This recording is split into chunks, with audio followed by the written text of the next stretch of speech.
Okay, everyone. My watch says that it is 6:30, so we're going to go ahead and get started. Thank you for attending our last webinar in the Piedmont Regional Goat and Sheep Conference series. We're excited that you're here. We're going to talk about grazing management to promote small ruminant health tonight. A little bit about us, if this is the first time that you are joining in on our series. This conference is put together by quite a few livestock extension agents here in the kind of north central Piedmont area. Several are on with us tonight. We have Abby Whitaker from Rockingham County is on with us tonight as a co-host. Adam Lawing from Randolph County. Ashley Robbins was in Chatham County. She's now moved to an area specialized dairy position, but she is still helping us out tonight. And then we have Sarah Drake on here from Davidson County. So if you're not already working with your extension agent, we definitely encourage you to reach out to them, get to know them. They're a great asset to you and to your farm, and are wonderful to get to know in your county. So if you have any questions, just feel free to reach out to us. We'll be moderating the chat window. I'm trying to answer questions as we can, but we'll try to save quite a few for the end. And also we will be recording this webinar so that you can, if you need to refer back to it or watch at a later date, you can. We'll send out the recording link. We'll send out handouts and a really short evaluation. So that'll probably come out to you tomorrow, and we would greatly appreciate you completing the evaluation. Okay, so we have with us tonight Dr. Heather Glennon. She is our other awesome guest speaker that we have in this series, and we're so thankful she was willing to continue on with our having to move this to a webinar series. So Dr. Heather Glennon has been raising goats since she was 7 years old and started in the Forage program in Florida. She raised dairy goats for about 20 years as she moved from Florida to Maryland to Pennsylvania. She received her bachelor's degree from Delaware Valley College and then spent 4 years as a 4-H livestock extension agent in Pennsylvania. Dr. Glennon received her master's degree in animal science and PhD in crop science from NC State while working as a research specialist for the meat, goat, and forage program. At NC State University, she conducted multiple grazing and parasite control trials with meat goats under Dr. Luginbuehl. She currently has about 50 commercial meat does, Boer-Kiko crosses. Currently, she is an assistant professor of animal science at the University of Mount Olive, helping to develop a pastured livestock unit. So you guys are in for a real treat tonight. I'm going to stop screen sharing, and Heather, I'm going to turn it over to you.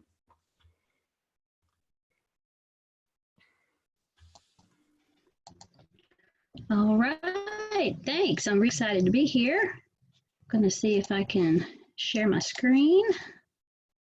Right.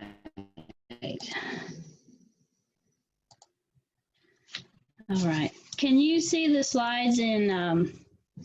Yes, you're good to go. You're good? All right, great. I have to keep my video turned off because my internet's not very good at the house right now. So here's a picture of me and one of my goats a few years back out in our pasture. And so that, just think about that when I'm talking. And I also have 5 dogs that are at my feet. I've tried to get them out of the room, but they refuse to go. So I'm going to hope that they stay quiet for the duration of our presentation. So I'm really excited to get to talk to you today. I'm very passionate about goats. I absolutely love goats. And it took me a really long time to realize that forages were very important to being productive in the small ruminant industry. And then it took me a little bit longer to realize that soils was important in order to make the forages grow, in order to make the goats grow. So I've kind of come full circle, and I appreciate all 3 aspects of that. So you heard about me, but we'd like to find out who's listening tonight. And I know that Lauren has a few polling questions. Is this where you'd like to do them, Lauren? Yes, let me find the right one and start launching them. Do you want me to do them all back to back?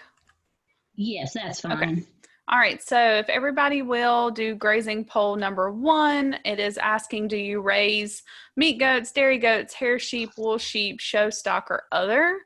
And if you choose other, if you'll tell us in the chat window what your other is.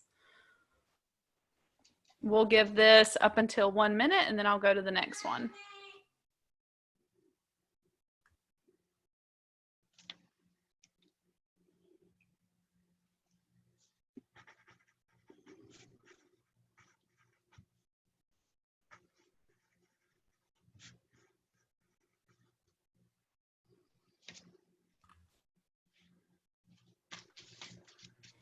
Okay, so it looks like meat goats and dairy goats are tied, followed by hair sheep and wool sheep, a little bit of show stock. And then the other was mini donkeys, but they're looking to get into sheep and goats.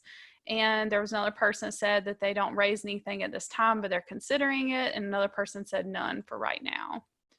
All right, so I'm gonna end that one and launch another one.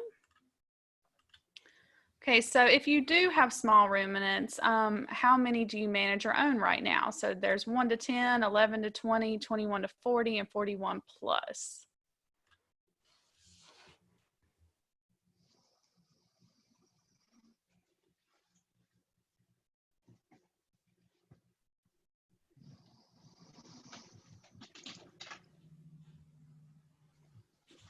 Okay, so it looks like the majority, about 57%, are saying 1 to 10.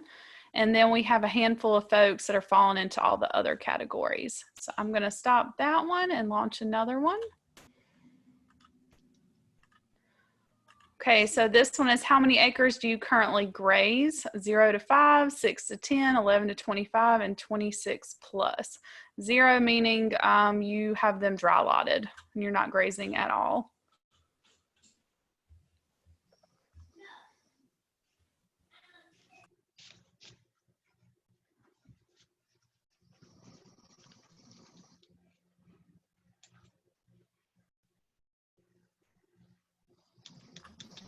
Okay, it looks like the majority are saying 0 to 5.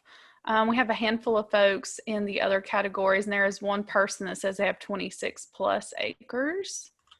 And for our last question, how many years have you been raising small ruminants? 0 to 2, 3 to 6, 7 to 10, and 10 plus.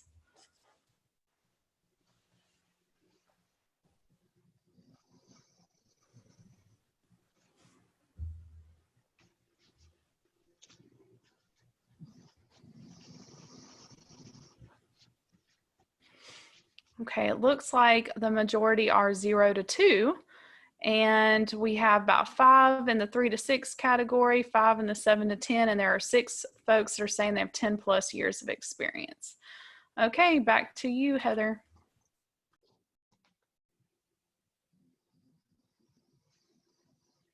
All right, get rid of that off of my screen, I guess. Okay.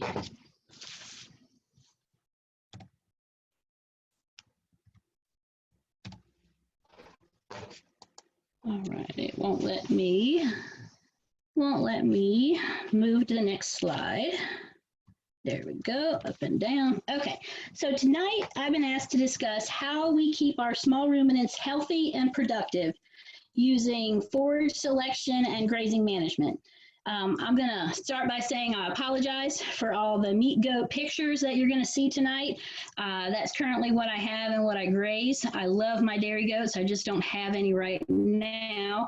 And sheep and I kind of have a love-hate relationship. We've got some new Dorper sheep at our UMO farm, so this summer we're going to be putting them out on pasture and I'll be getting lots more pictures of sheep.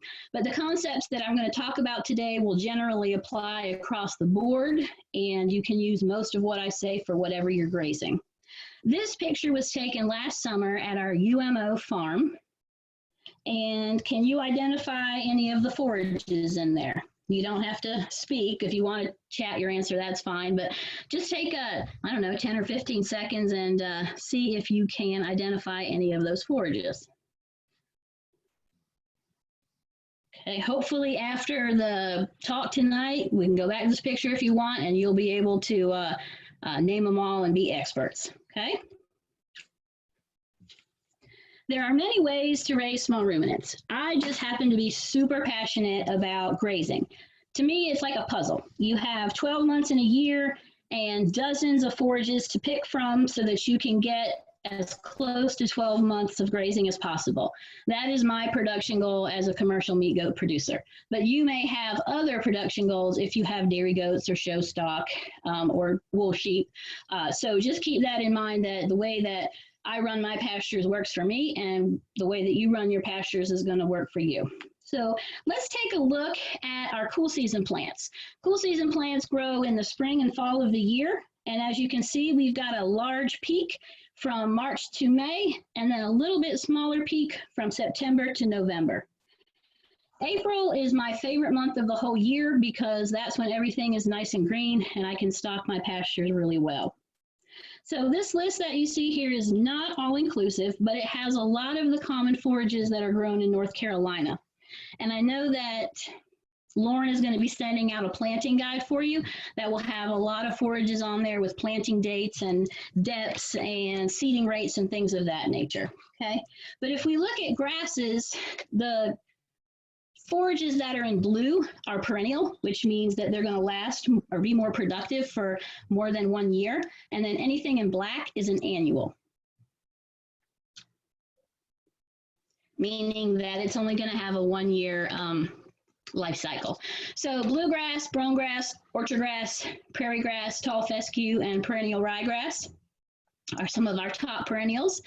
Annual ryegrass, Italian ryegrass, cereal grains like oat, rye, wheat, triticale, or timothy is in that category. I have an asterisk next to Italian ryegrass and timothy. They aren't technically annuals, but in a hot, dry system down here in North Carolina, they act like annuals. So that's kind of why I have them in that category with that little asterisk. So if we look at the legume column, legumes are added to pasture systems because they add a lot of nitrogen and provide a lot of protein to our animals. So for perennials, we've got alfalfa, red clover, and white clover. I know there's a lot of renewed interest in growing alfalfa in North Carolina. And if you're interested in that, you should probably talk to your extension agent. It's not one of the things I'm going to hit tonight in my talk. But as far as cool season annual legumes, we have a lot to pick from. Winter pea, arrowleaf clover, berseem clover, crimson clover, hairy vetch, all of these are really great at adding nitrogen and protein to our system. And then down on the bottom right-hand corner, there's a term called forbs, which I think of forbs as like a beneficial broadleaf plant. Some people may look at them in the pasture and call them weeds, but I think if you can graze them, they're beneficial, so I call them forbs. So in that category, we've got chicory and then brassicas like turnips and radishes. Okay, so that's what we can graze in the spring of the year, but what about the summer? So we're going to have a big flush of growth from May through September with these forages. In the grass category, we've got Bahia grass, Bermuda grass, blue stem Dallas grass, gamma grass, Indian grass, Johnson grass, and then some browse. I have browse in there as an extra. If you're able to put your animals in the woodlot or near the woodlot and let them graze or browse, that's a good thing. Also in the grasses category, we have brown top millet, corn, crabgrass, forage sorghum, pearl millet, sorghum Sudan, Sudan grass, and teff.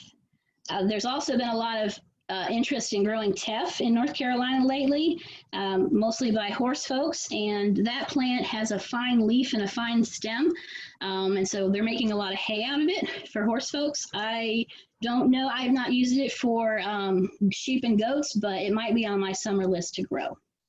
And then we can take a look at the legumes. We don't have a whole lot of choices as far as legumes go in the summertime. Sericea lespedeza is our only perennial. And then we've got an annual lespedeza, cowpea, soybean, and sun hemp. So right there, I've named 45 different forage species that could work in your grazing system. So what I like to do is plan my year out. What am I going to graze in what month? And then I work backwards to figure out how am I going to get it planted and fertilized and all of those details. So when I think about my ideal grazing plan for where I am in North Carolina, which is in Nash County, just east of Raleigh, I have my farm set up to have 75% of the land in cool season forages and 25% of the land in warm season forages. Our warm season forages have a shorter growing period, but they're very high yielding. So where I'm at, this works for me. If you are more eastern or where it's really hot and dry, you may have a larger percentage of warm season forages on your farm to work for you. I also like to have between 25 and 30% legumes in my property or in my pastures. Research has shown that if you can get that much legume in your cool seasons, you might be able to lessen your fertilizer needs.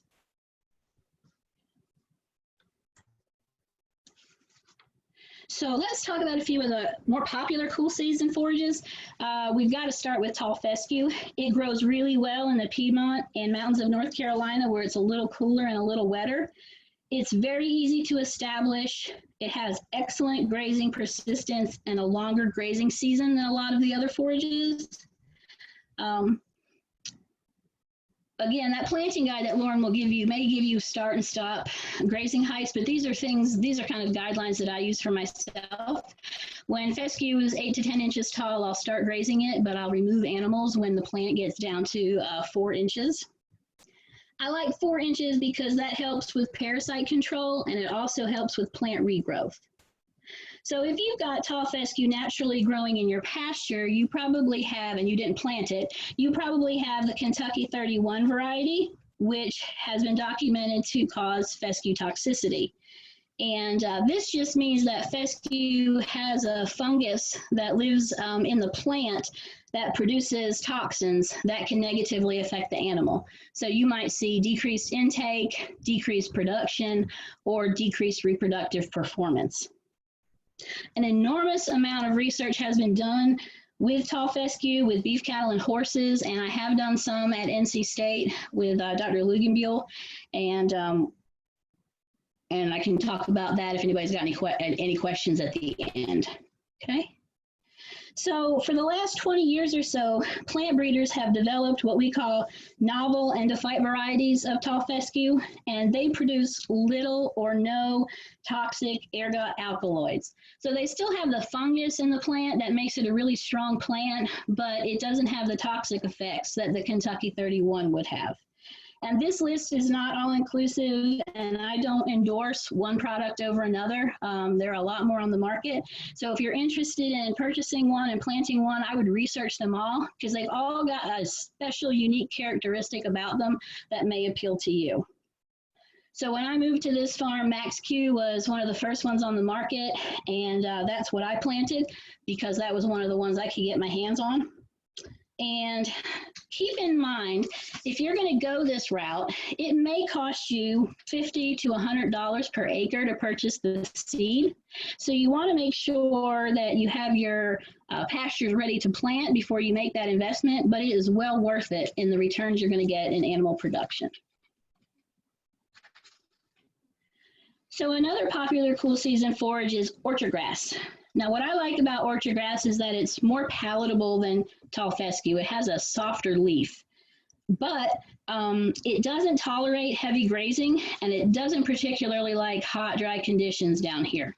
So they've been working on breeding some new varieties that do better in the south than some other varieties that have been on the market for a while. So that's the picture of the soft leaf. Sometimes it has a little bit of a bluish tint to it, and then a rounder seed head. In my personal experience, you need to manage your animals really well if you're grazing orchard grass because they will very easily overgraze it, and then you'll have weeds come into your pasture, and then you've wasted your money on this seed. Orchard grass also makes really good hay. My goats, when they get hay in the wintertime, I actually look for orchard grass hay. That's what they prefer, and that's what I prefer to get them. Kentucky bluegrass does well in North Carolina. It's a shorter growing plant than tall fescue or orchard grass, and it forms a dense sod. You may have it in your yard, but it's very palatable. The animals really like it, and it can withstand grazing down to 2 inches. Now, I certainly wouldn't suggest for parasite reasons that we always graze the Kentucky bluegrass down to 2 inches, but the plant is able to withstand it. And one of the characteristics about Kentucky bluegrass, if you want to go out in your yard or your pasture and try to identify it, is the tip of the leaf actually looks like the end of a canoe. It kind of comes up at the end. I tried to get it in this picture, but it wasn't quite as clear as I'd like.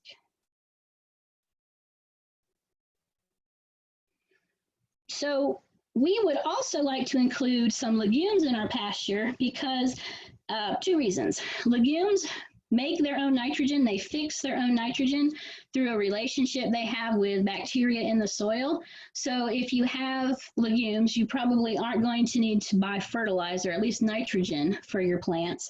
And then they're also higher in protein than grasses. So if you have high producing animals, then adding some legumes to your mix may help you meet your production goals. White clover is the most common one you'll find. It's really tolerant of close and repeated grazing. So you can graze this down to the ground almost because it sends out runners or stolons along the soil surface, and that's how it spreads. You may have heard of ladino clover. That's just a white clover that's a little bit taller and it has larger leaves. So for grazing purposes, ladino clover works really well in a pasture. Now, it may only cost you $10 to $20 in seed costs to add white clover to your pasture, so that's well worth it. It's got a very small seed, it can be broadcast, and you'll have good results with that. Red clover, on the other hand, not really recommended for grazing so much. It's a taller growing plant, but it doesn't tolerate repeated cutting, mowing, or grazing. So if you're making hay, it may work for you, but in some of the research that I did at NC State, we grazed red clover out of the pasture in 1 year because we just hit it too hard too often.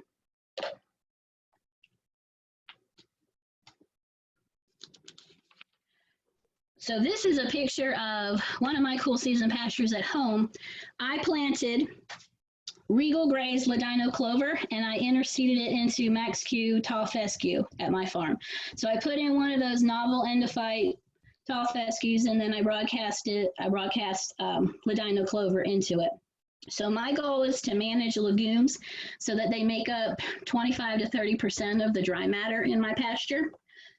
I do this for a couple of reasons, but one of them is it helps me decrease my fertilizer costs, my nitrogen costs, I should say. But another reason is it will definitely increase the crude protein of your sward, and that's another word for pasture, if you happen to hear me say that. My PhD research at NC State concentrated on different nitrogen sources for tall fescue. I either included white clover, a synthetic nitrogen fertilizer, or nothing. That was kind of my control plot. What happens to fescue if you don't give it any additional nitrogen? And as you can see from the data, when I added white clover to the pasture, the crude protein of the whole mix was 20 to 23%, which is very high. That's more protein than any small ruminant is probably going to need. Even a dairy goat, that's kind of pushing the top of it. As far as the chemical nitrogen fertilized fescue, we had 15 to 16% protein, which is very good. It will meet a lot of the needs of a small ruminant. And then when we did not add any nitrogen at all, the crude protein was 12 to 13%, which is definitely lower than growing kids or milking dairy goats may need. What I also found out is that I was able to wean more goats per acre when I used white clover instead of fertilizer. So sometimes people think about how much milk per goat they're going to get as production. I looked at how much gain per acre I had of goats that I was able to sell. And I was able to do more, or get more, I should say, when I added white clover as opposed to using the synthetic fertilizer. And again, the cost is really important. It only costs $15 to add clover seed. And if I would have bought the nitrogen fertilizer at retail rate, it could have run me $50 to $100. So there was a great savings there.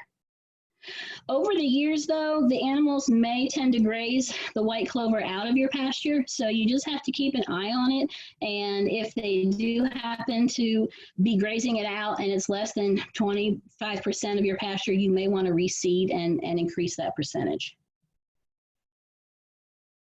So in some areas of North Carolina, cool season perennials may not grow very well. When I moved from working in Raleigh to working in Mount Olive, I had a grand idea that I might be able to duplicate some of my tall fescue research, and I found out that when I was in Mount Olive, I was basically farming at the beach because the soil is so sandy and so dry. And so what we've had to put our efforts into is trying out different cool season annual grasses to see which ones grow the best and which ones the animals like.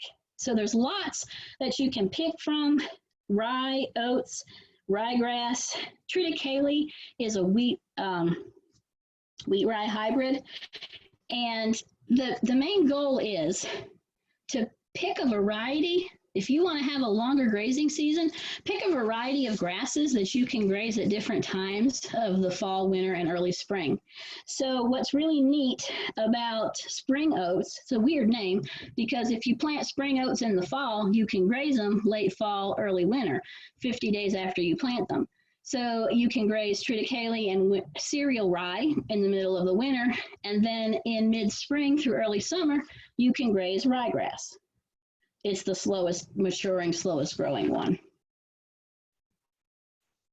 So this is a picture of our spring oats that we have at the UMO farm right now in one of the pastures that didn't get grazed. And you can see it has a very characteristic wide leaf and seed head.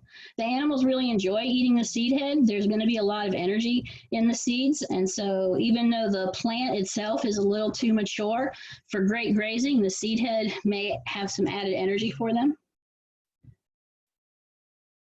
So the students in my fall forages class, they get to plant 3 different forages for the animals. And one of our groups planted spring oats in October. And so we were able, after we got back from winter break, to put the goats out, and the sheep too, on these spring oats, and then we started grazing. They were absolutely loving it because they weren't really fond of the hay that we had for them. So they were loving these oats. Another year, a student group planted triticale, and we were able to graze that in March. We grazed it down to 4 to 6 inches, and we were able to get a couple grazing sessions through the triticale. You'll see there that they have access to the whole plot. That's not ideal. That's not what we should have been doing, but that's what we had to do at the time based on our resources. But I would not suggest anybody put 5 goats in 1 acre of tall grass like that. Okay. And then I just took this picture last week at home. I've got some kids that are grazing ryegrass. So ryegrass is the one that matures the latest, and it can be grazed until the hot weather gets it in May or June. And it's got a really shiny green leaf. That's how you can tell it apart pretty easy from the other ones. So if you wanted to add some annual legumes to your grasses, you may pick crimson clover, or you might pick arrowleaf clover. So what you would do is you would add these legumes to your grasses to get extra protein and also extra palatability. That just means the animals like to eat it a little bit better. Crimson is going to pair really well with your cereal rye, your triticale, your oats, and it reseeds very well. So you have it, if you plant it 1 year on your farm, there's a good chance it's going to pop up the next year, maybe in the same plot, maybe a little farther away from that plot. It might get carried around by birds or other critters at your farm. But crimson clover can pop up year after year because it does reseed itself really good. Arrowleaf clover is taller and it's very drought tolerant. It grows mid to late spring and it pairs really well with ryegrass. One good thing about this arrowleaf clover is that it has a low bloat risk. So we'll talk about bloat near the end of the session when we're talking about health concerns. So 2 other legumes that might work for you would be hairy vetch or Austrian winter pea. Hairy vetch would work well with ryegrass, and it gets viney, as you can see, and it will grow up kind of with the grasses. It can be a booger though if you have to mow it and you don't graze it down because it does get so viney. And the peas have a waxy leaf to them, so sometimes it takes a little bit for the animals to get used to eating them, but it works really well when you add it to the cereal grains. So this is a picture of vetch and pea. Well, no, crimson clover and vetch, I'm sorry, crimson clover and vetch that didn't get grazed. And so right now we're using it as a pollinator plot. There are a lot of birds, bees, and butterflies that are visiting this plot right now. So thinking about brassicas, we could use turnips and radishes. Their large tubers help break up soil compaction, but the tubers, which can be 2-3 feet deep, depending on how long you grow and how well they grow in your soil, they're really good at bringing up nutrients from the soil depths up to the surface. So that's another good thing about these brassicas. They're very tasty, and they pair well with grasses. Now, you definitely don't want to plant a monoculture or just singly these brassicas and let your animals eat solely on them because they're very low in fiber. So, and ruminants need a fair amount of fiber in their diet to keep their rumen functioning. So you want to make sure that you provide a grass component or some other type of fiber when you're grazing on these brassicas. And usually, if you plant them in September, you could be grazing them by Thanksgiving, and into December. So they do make an early winter, late fall grazing. The animals really enjoy the tops, but I get asked all the time, do they eat the tubers? And they do. They will pull the plants out of the ground, and they will munch on the tubers. The later they go in the season, the more sweeter they get. But they really do enjoy eating them. So there's a lot of commercial mixes that you can buy, or you can make your own. And if you were going to make your own, I would just suggest planting a variety of grasses that mature at different times, so you have an extended grazing period. Also adding a legume, if not more than one, and then a brassica. That would be my suggestion. So this is a picture of a product called Ray's Crazy Mix that we use a lot, and it's got maybe 7 or 8 different things in there. And you can see that there's different seed sizes. So the larger seeds would have to be drilled, and the smaller seeds could be broadcast if you had those limitations at your farm. But we put them all together in the planter, and it works out really well. Here's a picture of one of our does. She's eating oats right now, but standing in a patch of crimson clover. So goats have a preference, as you know, for eating higher up in the canopy, while sheep prefer to graze a little bit nearer to the ground. And then the yellow flowers in the back are brassicas that have matured. They sometimes winter kill. Turnips and radishes might winter kill if it gets too cold for them. I haven't seen that happen too much down in Mount Olive. Okay, here's another test for you. Can you identify what's in this mix? So up front, I see oats. I see a brassica to the right. I see some crimson clover in the middle. There's a couple ryegrass plants in there and a couple vetch plants in there also. The white flowers in the back belong to radishes that have matured. So this is not a plant that you're probably going to go out and buy seed for, but you may see it in your pasture, so I wanted to include it in the talk. If your animals will eat it, then I don't consider it a weed. If you don't want it in your pasture, then it is most definitely a weed. But broadleaf dock or curly leaf dock pops up about this time, and it has a lot of those dark brown seeds that spread really well. My animals enjoy eating it, so I leave it in the pasture, but I know that some people don't appreciate it. And the same can go for plantain. Might have broadleaf or buckhorn plantain growing in your pasture, and the animals will eat it, so I leave it. Don't worry about it. It's not taking up a large percentage of my pasture, so I'm not too worried about it. Okay, so when we think about forage management and establishment, we have to do some things right in order to get good return on our money. Before you spend all that money on seed, you want to make sure you have the right prepared seed bed. This is a shot of pearl millet that didn't get grazed for the entire summer. So as you can see, it's taller than the tractor. And I like to challenge my students. So I told them when they arrived in August, we went out to the pasture and I said, all right, this is your pasture that you have to work with. You have to figure out how to terminate it, get the seed bed prepared, and then plant a fall crop in there. So while this Pro Millet does add a lot of organic matter to your pasture, it was a really challenging thing to work with. So after a couple passes of mowing and spraying herbicide, they got their land kind of how they wanted it. And here they are using our drill to put the seed into the residue. The challenge is you want to make sure you get good seed to soil contact when you're planting, and you want to make sure you're also not planting your seed too deep. Those really small seeds only need to go in the ground 1/4 of an inch, and so it can be really easy to get them too deep and have a bad germination. If there's a lot of residue left, you may want to disc up your land to give you a better prepared seed bed. So another group made a few passes with a disc before they planted. And you need to make sure that your seed or your drill is cutting through that residue and placing the seed actually in the soil, because if it's just left on top, you're probably not going to have very good germination.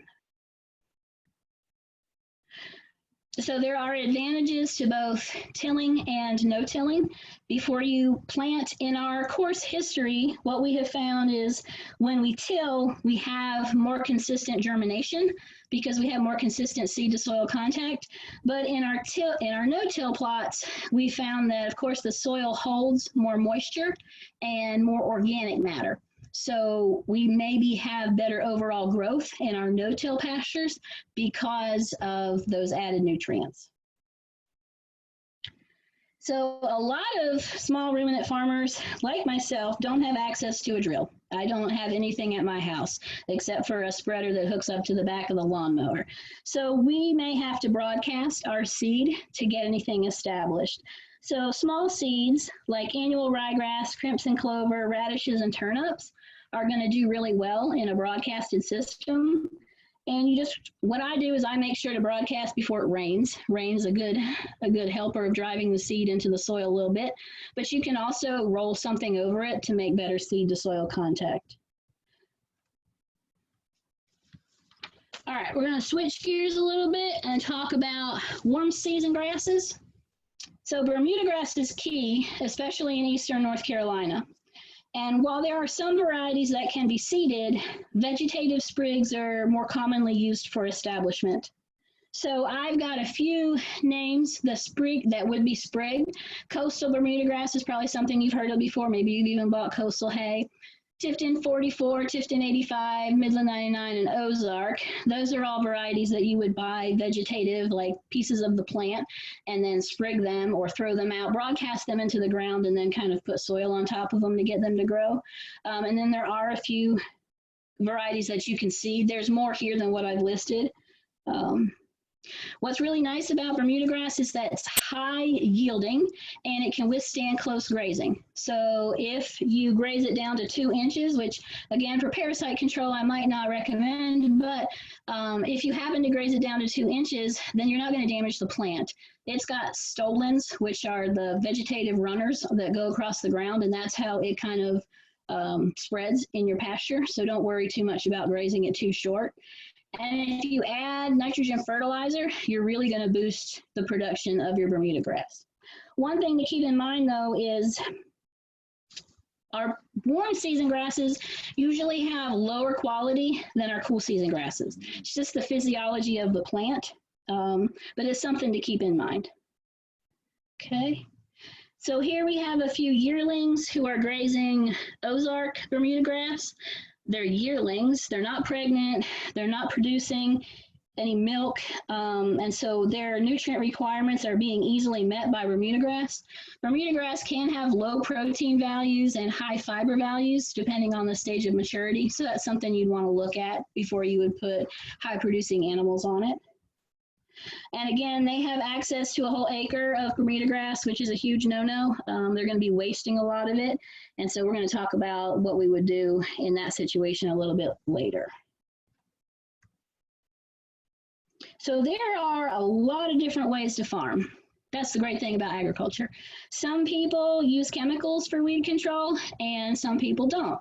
A few years ago, when I was trying to get this Bermuda grass pasture established, I sprayed Grazing to control all of my weed issues. Then I decided I didn't want to do that again, and last year I tried something different.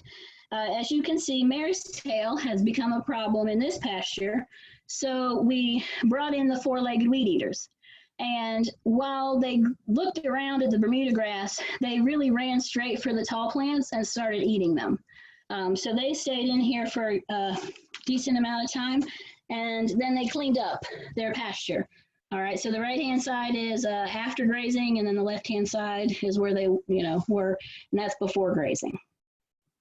So in this situation, what I wished I had at the time was some more sheep and some more cattle so that I could follow the goats with those livestock species in order to make better use of the pasture. Or if we had hay equipment, I could have hayed the Bermuda grass because the goats basically left it untouched.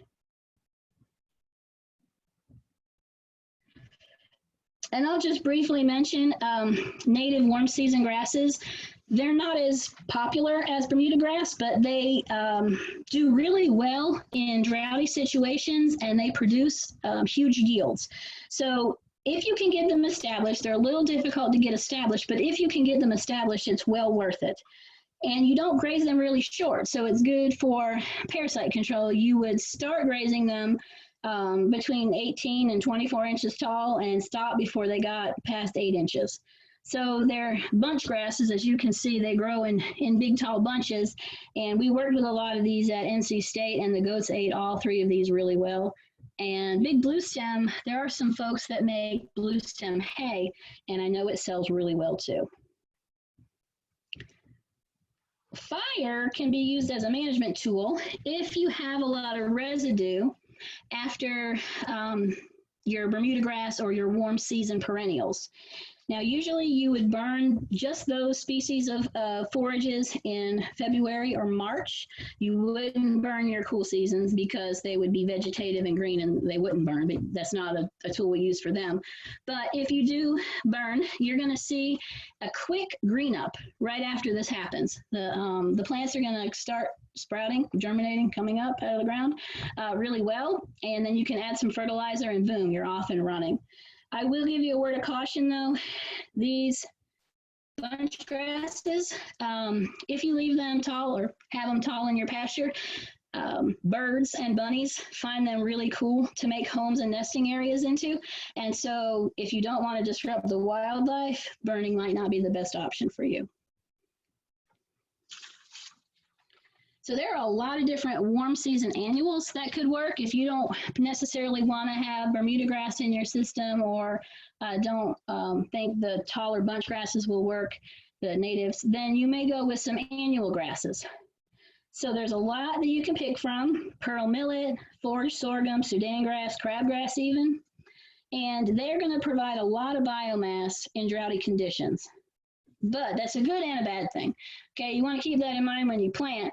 If you don't want that all to be grazable at one time, you might want to stagger your plantings a couple weeks apart so that your animals don't get eaten up like these kids are right now by forage and you don't waste it. Okay. Usually, depending on where you live in North Carolina, you can plant from late April through June and have a good grazing season. I used to try to plant the first part of May, but then I realized the first part of May sometimes got really dry and it hindered the germination. And so I've had to adjust what I've done a little bit. This plant, or these plants, you're going to graze when they get 18 to 24 inches tall, and you'll never go lower than 6 to 8 inches on these guys. Okay, so they're really good for parasite control, and leaving that much leaf matter helps them regrow too. What's cool about warm season annual grasses is that within 6 weeks after planting, you may be able to graze them. So they grow pretty quickly, and you might be able to get them out there soon. So something we have to think about with the warm season annual grasses, forage sorghum, Sudan hybrids, and Sudan grass is that there is a risk of prussic acid poisoning. Now that's going to happen when the plants get damaged by frost or damaged by drought or you graze them when they're too young and too short. I don't want to scare people away from using these forages because they're really good quality and they yield really high, but there is the slight chance if you have some kind of weather conditions, you may have prussic acid poisoning occur. This plant on the right is forage sorghum, has really thick leaves. It's really, really pretty to me. And then Sudan grass is a taller, thinner stalk, thinner leafed plant. A lot of folks choose to plant pearl millet in their pastures, and you can get varieties that are dwarf, semi-dwarf, and tall. I like the dwarf varieties because they have more leaf to stem ratio. And that gives you a little less fiber and a little more energy content in your plant. So you might see all of these warm season annual grasses advertised as a brown midrib variety or a BMR variety. And with these BMR genetics, there's less lignin or structure in the plant, which actually increases digestibility. So if you want your animals to perform a little bit better, you may want to invest the money in a BMR type forage. Go back to this plant. If you look at this forage sorghum, you can see the middle of the leaf kind of has a characteristic brown color. So this is a BMR type forage sorghum that would be higher in digestibility. And then getting back to millet, if you don't have a drill or a planter, then this seed is very small and it is something that you can broadcast very easily. So crabgrass is becoming a favorite with North Carolina grazers. A few years ago, I planted crabgrass at the UMO farm, and I thought that the crops teacher was going to have a stroke and get me fired because in his world, crabgrass is a huge weed that he fights constantly. But here I am seeding it in my pastures. But it's really a good forage. It has high quality. It could be 15 to 25% protein, and it yields a lot. You can graze it repeatedly over the summer. Livestock really enjoy eating it. It also has a really small seed that you can broadcast. So I know that the NC State Amazing Grazing folks are doing a crabgrass challenge. And I think if you want more information about that, your livestock extension agent can probably tell you about it. But you don't need more than 5 to 8 pounds of seed per acre. You plant it, you document it, and then you have the chance to maybe win some prizes. I think it's pretty cool.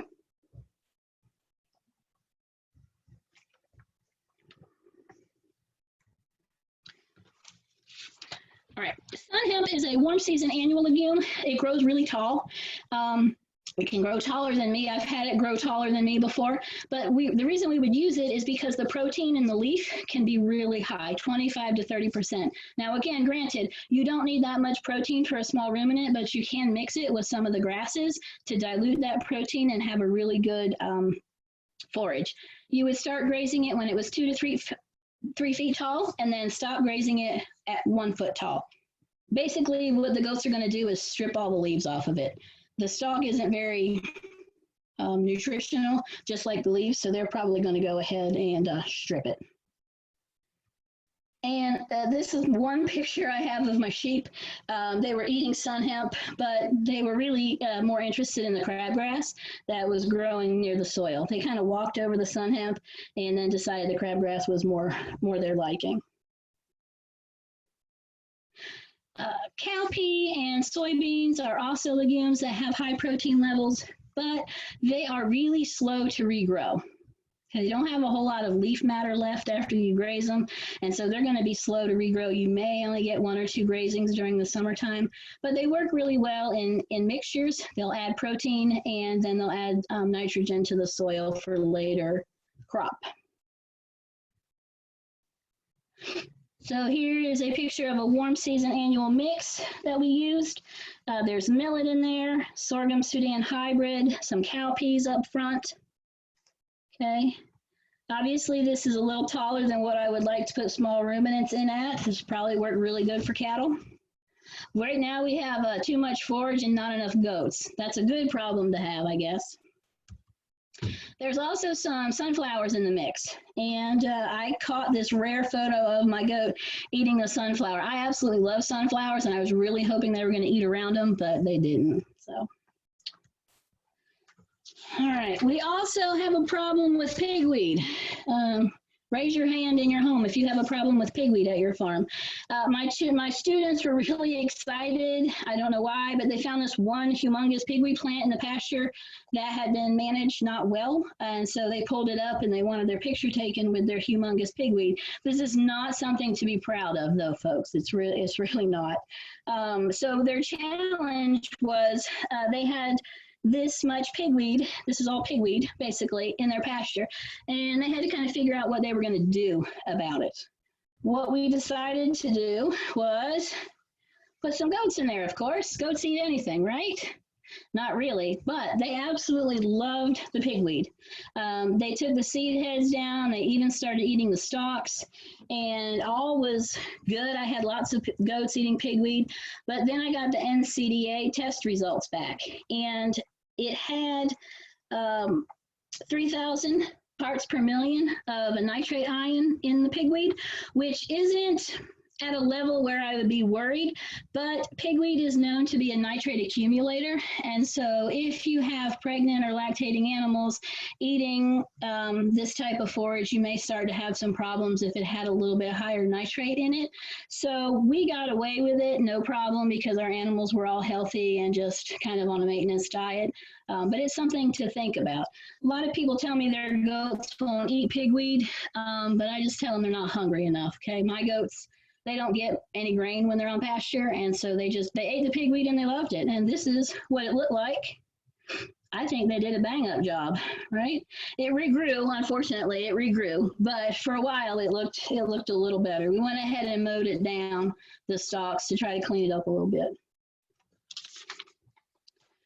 So this is the legume that you've probably, or forage you've probably heard about a lot if you raise small ruminants and or you have a worm problem in your herd.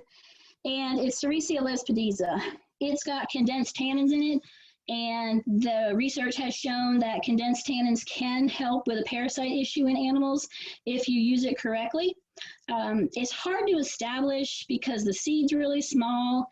It germinates and grows slow, so crabgrass and other weeds in the summer can overshade it, and you might have a disappointing stand after the first summer. You don't want to graze it the first year. That's another thing. People are really hot to trot. They want to get out there and graze their lespedeza, but you need to let it establish and become a really strong plant so that you can have 10, 15, 20 years of grazing. The good thing is it works really well in soil that has a low pH and is pretty dry. So generally what the goats are going to do is they are going to strip the leaves off the stalk. The leaves have a decent amount of protein, and so the animals know that, and they strip the leaves and then just eat the tops of the stalks there. You don't want to let it get too tall because it'll get really woody and stocky. Start grazing when it's maybe 2 feet tall. I don't usually go down to 4 to 6 inches. I usually leave a little more residue than that, but the plant will regrow and kind of get branchy. It's going to regrow from where you stop grazing, so it'll stay short and bushy if you graze it shorter. And if you have the ability to put your animals in the wooded areas and eat browse in the summer, that's great. It keeps them cool. It also keeps them from eating off the ground. And a lot of our browse plants have condensed tannins in them too, so that could potentially help with parasite issues. Problem is the goats work themselves out of a job if you put too many in there. And so if you wanted to utilize your woods for the entire summer, you may need to stock it at a really low rate because the forages or the browse is not going to regrow too fast in there. Okay.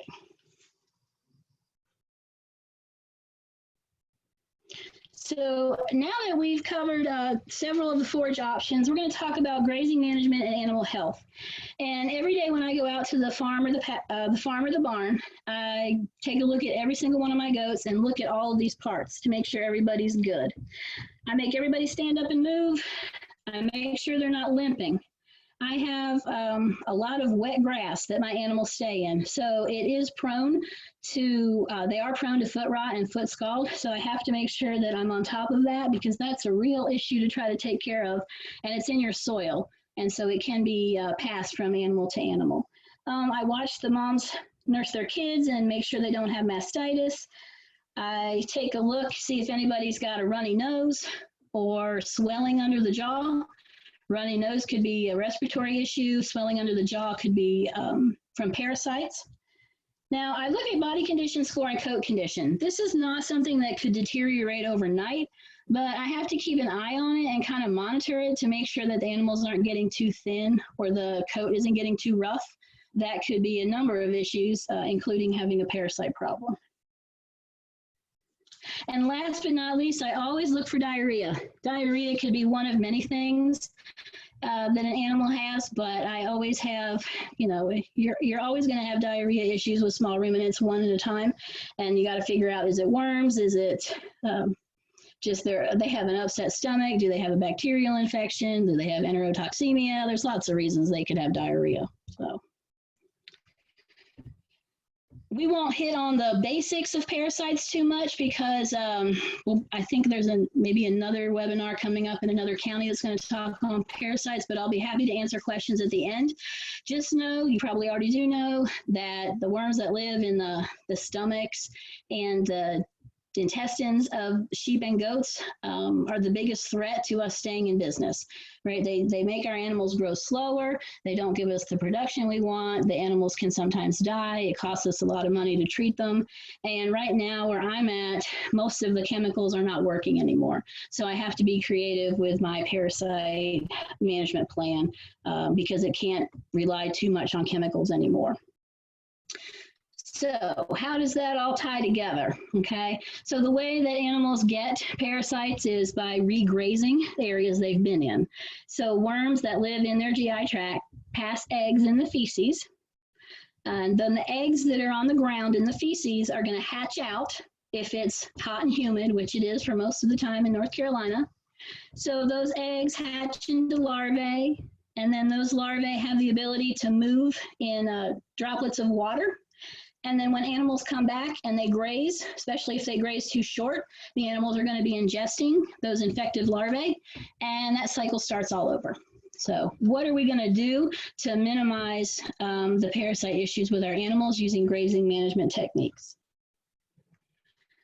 So your goal as a small ruminant producer is to just decrease the exposure of your animals to worms. And we're going to do this 4 different ways. You increase your grazing height, you increase your grazing interval, you incorporate tannin-rich forages, and then you can increase forage quality. So we've talked a lot about this already. You don't really want your animals to graze too short. The majority of the infected larvae will be found above 3 inches. So if you're always grazing at 4 inches or above, then you're lessening the exposure of your animals. This is a little harder with sheep because they really do enjoy grazing, and a little easier with the goats. Don't get me wrong though, any animal can overgraze a pasture if you don't manage it correctly. So we want to make sure that we're on top of our rotational grazing systems. When we use our annual forages, we minimize the risk also because we might be disking or spraying herbicides, which actually desiccates the land before we plant. And the larvae really need hot, humid, wet conditions. So when you desiccate or dry them out, they will die. Another reason is there's going to be 45 to 60 days between planting and grazing. And in that time period, you may have some larvae that are on the pasture die, and then the animals won't be exposed to them. And then, of course, we're not going to graze really short in this situation.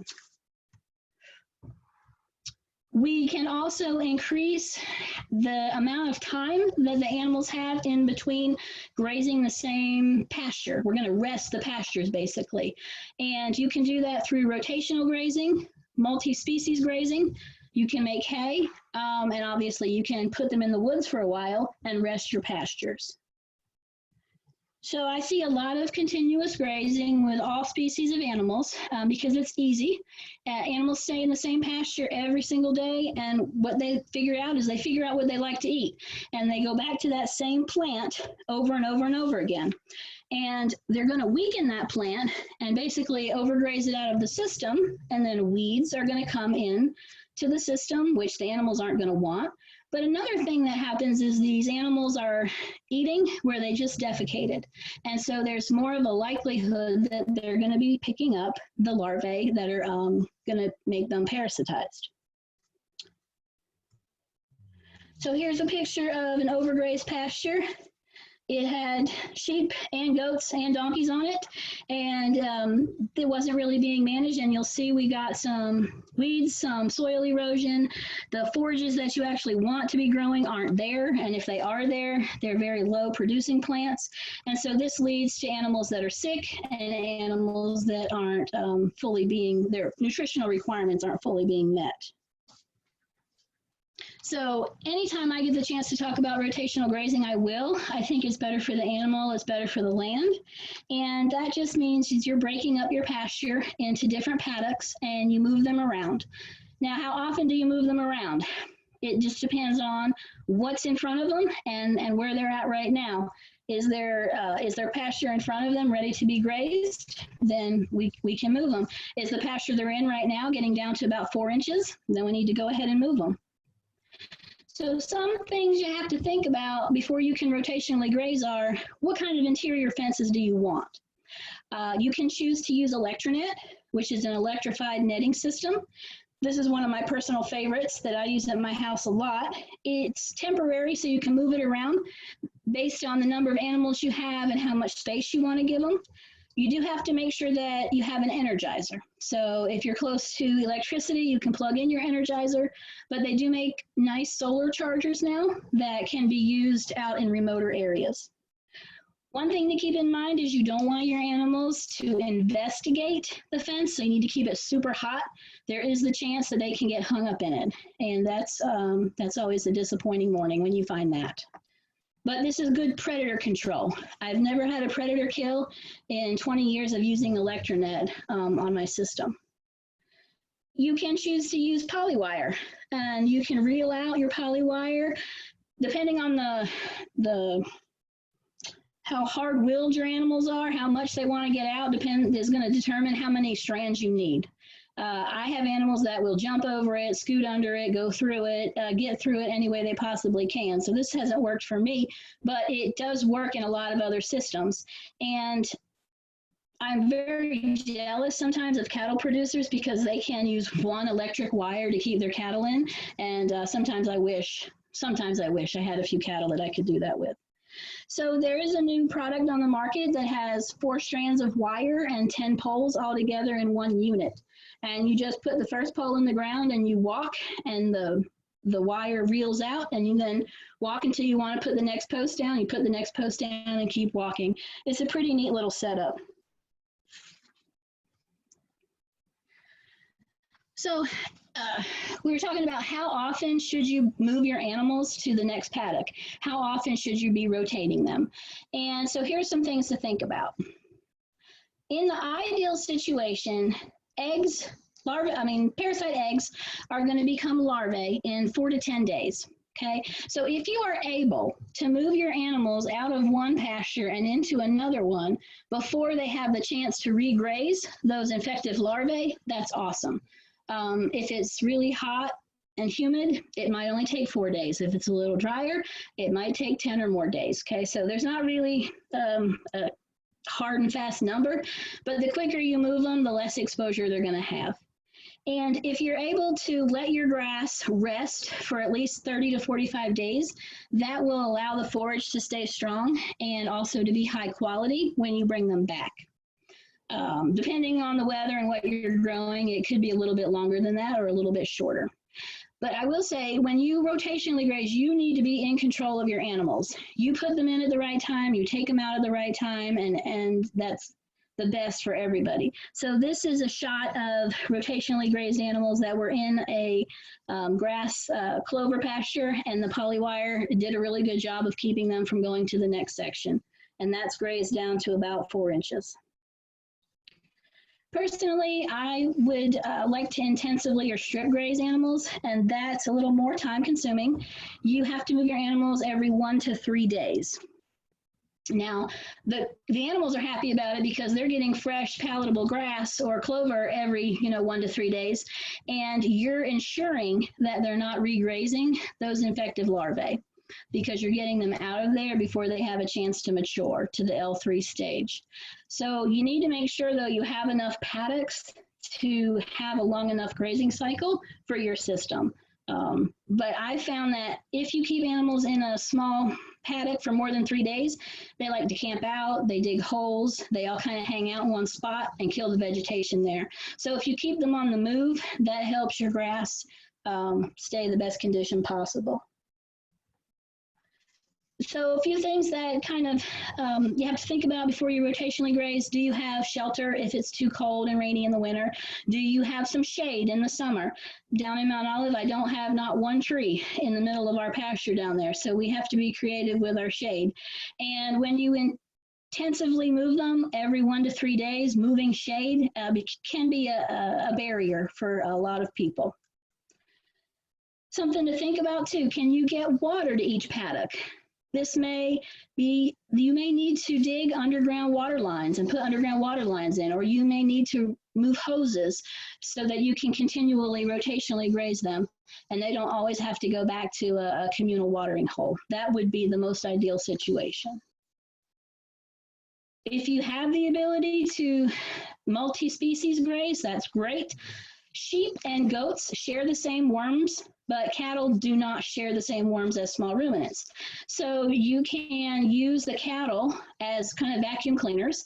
If they come in behind the sheep and goats, they may graze closer to the ground and they may pick up those infective larvae. And once they're in the GI tract of a cow, they're going to die rather than complete their life cycle. So that's one good reason to incorporate cattle into your system. They'll be able to clean up the pastures. And then if you have the ability to make hay in between the times that you graze, you are going to increase the time, maybe 60 to 90 days between grazing events. And in that period, you might have more larvae that die on the pasture, and then you wouldn't have as much exposure. Another good thing about mowing for hay is that if you have really short forage, it will let the sun and the air deeper into the soil, and that can lead to larval desiccation and death. We've done a lot of work with these condensed tannins in Sericea lespedeza and using them to reduce fecal egg count and making the animals healthier. Forage chicory and bird's foot trefoil have been researched also to have tannins and have some effect on parasites too. One cool thing about the lespedeza is that it will also decrease coccidia oocytes. So my young kids, when I wean them, I put them right into the lespedeza, and that helps them combat both the internal parasites and the coccidia. But one thing to remember is this is not like a pill or a drench. You don't just put them in there for a day or two and they're clean. They have to have constant exposure to these tannins in order to weaken the parasites and kill the parasites and keep them healthier. So when you have, at least in my experience, if you're going to use Sericea lespedeza as a natural dewormer, it has to make up at least half of their dry matter intake, and they have to have exposure to it for many, many weeks. Even 2 months of the summer will help. One of the last things that we can do to make sure our animals stay healthy and fight off the worm load is to increase the nutritional plane. And that basically means increasing the protein and increasing the TDN or energy of the forages we're providing them. Because the more protein in their diet, the more they can fight off a parasite infection. So some things to keep in mind: cool season forages are higher quality than warm seasons. And if you rotationally graze, you're actually determining when animals go in and out of pasture so you can make sure they're getting the best forage possible. If you apply lime and fertilizer appropriately, that will also give you higher quality forage. So we've talked about this a lot. The young plants are higher in quality and the older plants are not because they're stocky, but I'll leave you with this question. Would you rather be grazing closer to the ground on the left with a high quality forage, or would you rather be grazing on the right, a lower quality forage, but they're nowhere near coming in contact with the infective larvae? So that's a question that I ponder in my mind a lot. If we add legumes to our system, then we can also bump up the protein in our forage, in our pasture. Clover, vetch, alfalfa will bump up the protein immensely. And some say that the higher level of minerals in the forages can also help with the animal's immunity and helping them to fight off the parasites. We've got to talk about bloat for a second, though. If you're going to include white clover and alfalfa into your system, you run a risk of your animals bloating. And they'll get frothy bloat and their abdomen will swell up. And if you don't treat them, they could suffocate. And that can happen. It happens more often, I believe, with cattle than it does small ruminants. I've been raising goats for close to 40 years, and I've only ever had one instance of an animal bloating, and that was because I put her into a research paddock that had 50% white clover, and it was first thing in the morning, and she was really hungry. So all the stars aligned for a bloat incident.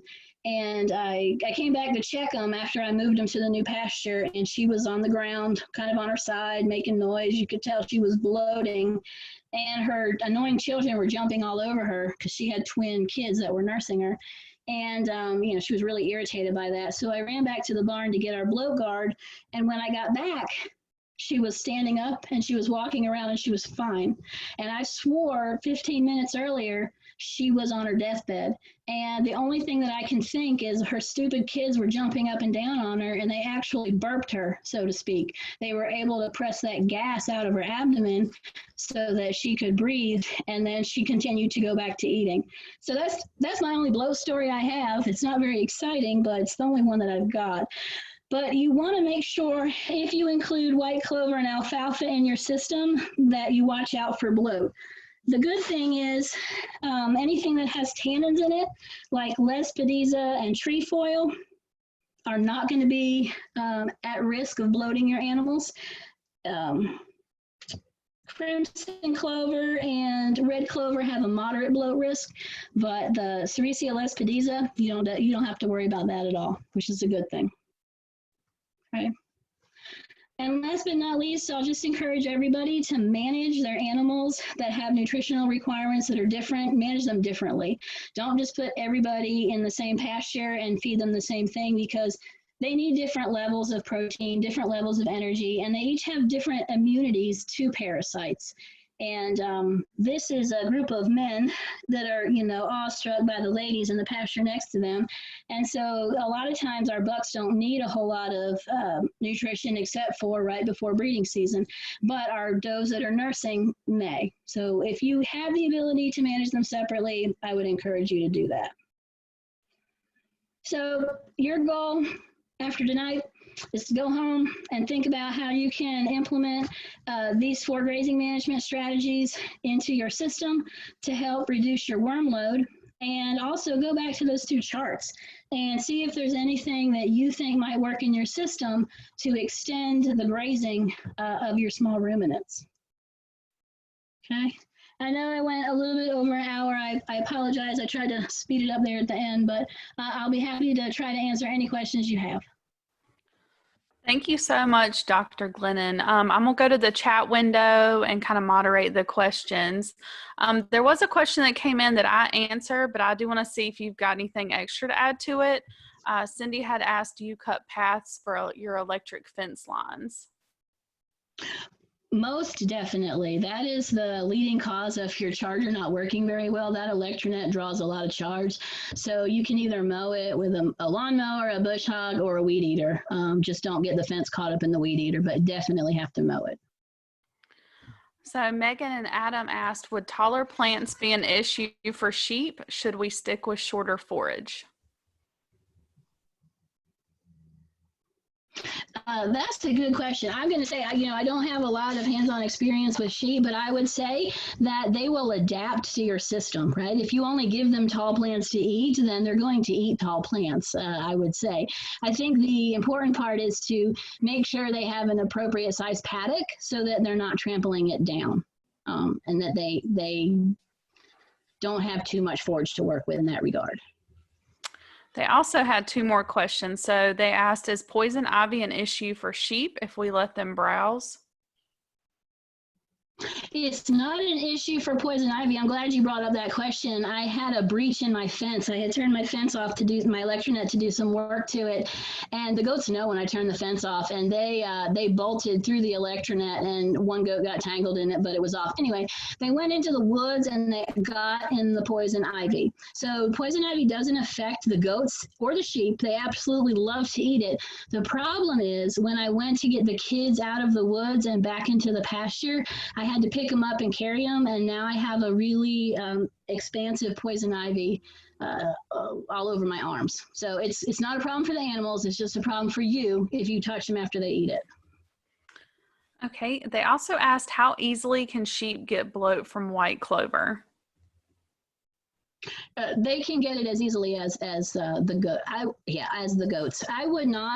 I would try to keep white clover in your pastures at less than 50% of the dry matter. Okay. And some other things you can do is make sure that your sheep aren't super hungry when you turn them in, so that they don't go directly to that clover, because the clover is going to be more palatable and tasty than the grass that you have in there. So if you have it at less than 50% of your pasture and they're not really hungry, I won't say really hungry, but they're not starving when you turn them in, they're probably not going to overindulge, and you're probably not going to have a problem. But they still could run the risk of bloat. But like I said, I've seen very few instances of that in small ruminants. So Max asked, or there's a little bit of a backstory and then there's a question. So they said, we hold herding competitions where the stock graze, and that necessitates ease of movement for humans and dogs. These are held year-round on nearly all the property. We have also just bought 28 wooded acres and are planning to create a 10-acre pasture, and will hold these competitions there as well. What are the best options for forage in this situation? Current stock includes sheep, goats, turkeys, and ducks.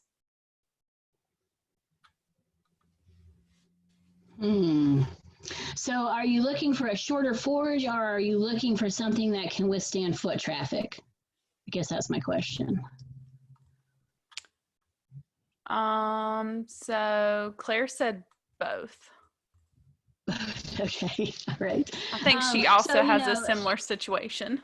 Okay.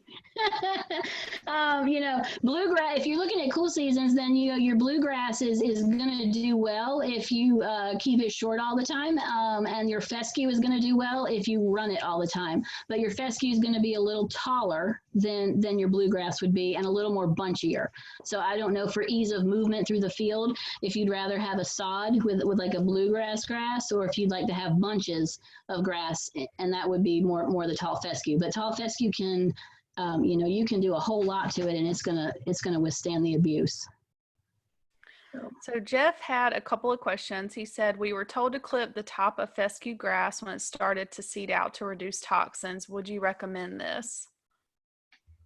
Yes, a lot of the alkaloids that are in the infected fescue are going to be in the seed heads, and the goats are naturally going to avoid it. We did a trial where we put them on infected fescue 31, and then we watched kind of their grazing habits, and they stayed away from eating the seed heads, but most definitely that's where the alkaloids are going to be concentrated, so you can clip it and be a little safer. Yep. They also said, you mentioned that you don't feed grain while your goats are on pasture. Do you provide any mineral or any other supplements? Most definitely minerals.